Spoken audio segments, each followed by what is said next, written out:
আপনারা দেখেছেন গত কিছুদিন আগে ওসমান হাদিকে গুলি করেছিল। আমি তীব্র প্রতিবাদ করেছিলাম। আজকে সে ওসমান হাদি না ফেরার দেশে চলে গেছে। ইন্না লিল্লাহি ওয়া ইন্না ইলাইহি রাজিউন। সে হাদি আজ চলে গেছে।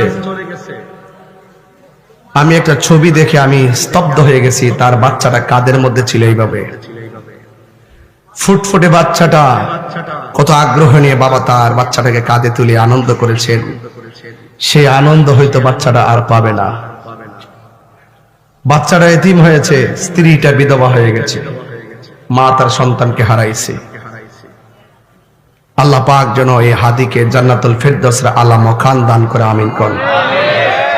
আমি পরিষ্কার ভাষায় বলতে চাই, ভাই আপনার সাথে আমার রাজনৈতিক দ্বন্দ্ব থাকতে পারে, মতাদর্শের ভিন্নতা থাকতে পারে, কিন্তু খুনের পথ বেছে নেওয়া, মেরে ফেলার পথ বেছে নেওয়া, এই সংস্কৃতিটা ভালো নয়।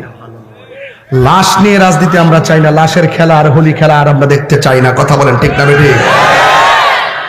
এই জন্য শুরুতেই বলছি, যার চলে যায় সে বোঝে হায় বিচ্ছেদ কি যন্ত্রণা, অবুঝ শিশুর অবুঝ প্রশ্ন কি দিয়ে দেব সান্ত্বনা। এই জন্য আপনাদেরকে অনুরোধ করে বলবো, আপনার এলাকায় আছেন, রাজনীতির সূত্র ধরে, মতাদর্শের ভিন্নতা ধরে আপনার সাথে আমার মতাদর্শের মিল না থাকতে পারে, কিন্তু তাই বলে মেরে ফেলবো, খুন করে ফেলবো, এ খুন গুম এগুলো এই দেশে বন্ধ করতে হবে। কথা বলেন ঠিক কিনা? আপনারা দেখেছেন আমাদের মসজিদের ইমাম রহিস উদ্দিনকে প্রকাশ্যে মব ভায়োলেন্স করে মেরে ফেলেছে। আজকে 1 বছর হয়ে গেছে।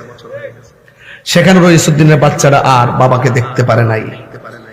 তো এই জন্য যার চলে যায় সে বুঝে হয় বিচ্ছেদ। আরে মিয়া, রাজনীতি যেটা মন সেটা করেন, হক কথা তো বলবেন। একটা মানুষকে মেরে ফেলবে এইভাবে তরতাজা মানুষ, এটা উচিত নয়। আমাদেরকে লাশের রাজনীতি, এরকম খুন গুম, এই সমস্ত প্রতিহিংসার রাজনীতি থেকে বেরিয়ে আসতে হবে। এই দেশটাকে আল্লাহ শান্তি করে দাও। এই দেশের মানুষের পারস্পরিক শ্রদ্ধা আর ভালোবাসা তৈরি করে দাও। মিলেমিশে চলার তৌফিক দিয়ে দাও, আমিন কোন।